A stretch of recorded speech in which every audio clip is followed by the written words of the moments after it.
Good Tuesday morning, everybody. We have reached the end of November. It is November 30th, 2021. For those watching some other year from and that just tells me I forgot to turn off my sounds. That was my phone telling me that I'm online live now.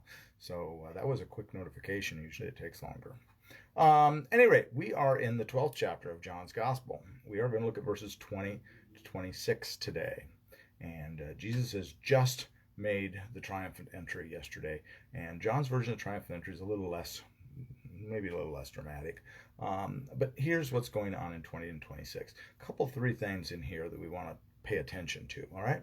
So let's just jump right into it. We won't mess around today. It's a busy, busy week. Don't forget we have the remembrance service tonight at 6:30 here at Woodlawn. It's the Lampe Powers Funeral Home memorial service, and myself and Father Lynn and Reverend Randy and Reverend Lorinda and myself will be doing the service tonight, lighting Advent candles and a service of remembrance of all those that have died since 2018. It was the last time we were able to have a remembrance service. So it's going to be a big one. So come on up.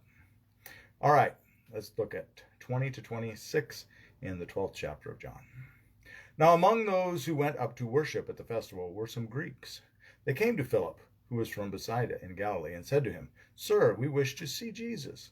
Philip went and told Andrew. Then Andrew and Philip went and told Jesus. Jesus answered them, The hour has come for the Son of Man to be glorified. Very truly I tell you, unless a grain of wheat falls into the ground and dies, there remains just a single grain. But if it dies, it bears much fruit. Those who love their life lose it, and those who hate their life in this world will keep it for eternal life. Whoever serves me must follow me, and where I am, there will my servants be also. Whoever serves me, the Father will honor. Okay.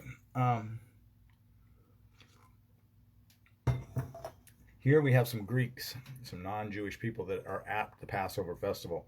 They're God-fearers. They would be populating the court of the Gentiles, unless they're converted. But at any rate, they are possibly converted Greeks. So they are there, and they too want to see Jesus. The word's gotten out enough that everybody wants to see Jesus. So they go to Philip. And Philip goes, and Jesus says a peculiar thing. Remember, way back, and all the way through, but way back, the very first miracle that Jesus did, he told his mother, My hour has not yet come. Here, for the first time, when he's confronted, before he's always said, My hour hasn't come. Today, in verse 23, Jesus answered them, The hour has come. His time has come. He is ready to be glorified. For the Son of Man, and this is how Jesus typically refers to himself, the Son of Man is to be glorified. And of course, that is not the crucifixion. The crucifixion is not about the glorification. It's about that is very much a humiliation and what the world and evil is throwing at him.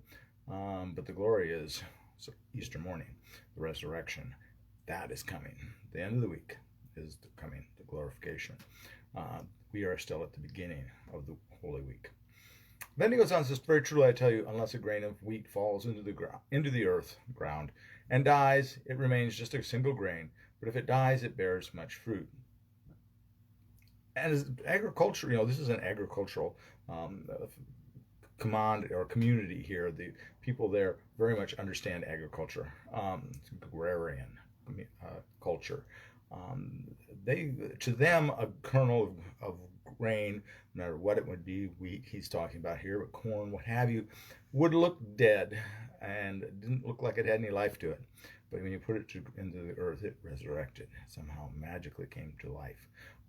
We, of course, know that there's still life in that kernel, that there is the endosperm in there is still alive, and it's waiting to be born again, and to come up from the ground. And that's kind of the way it is with Jesus. When the glory of Jesus is Easter morning, they bury him in the tomb. They don't realize that the spark of life yet remains, that you can't snuff out God. You just can't do it. That kindling of life remains within that seed.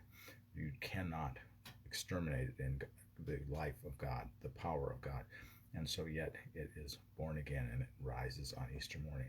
So I find that, and it bears much fruit because it comes out, and Jesus comes out, and this is the beginning. of what we call Christianity. The last thing he talks about those who love their life lose it. If you are focused on this world, you're in trouble. You need to be focused on Jesus, the eternal life. Whoever serves me, the Father will honor. That's an interesting one. It's talking about picking up our cross. We too will bear our burdens, and we need to be doing so in service of God. We carry these burdens. We do these tasks that we need to be doing. We honor the Father, and if we honor the Father, if we serve Him and honor Him, Jesus, the Father will honor us.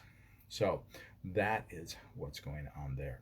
It's we could spend quite a bit of time on this bit of verse. I'm going to try to keep from doing that, because I do try to keep these down in time.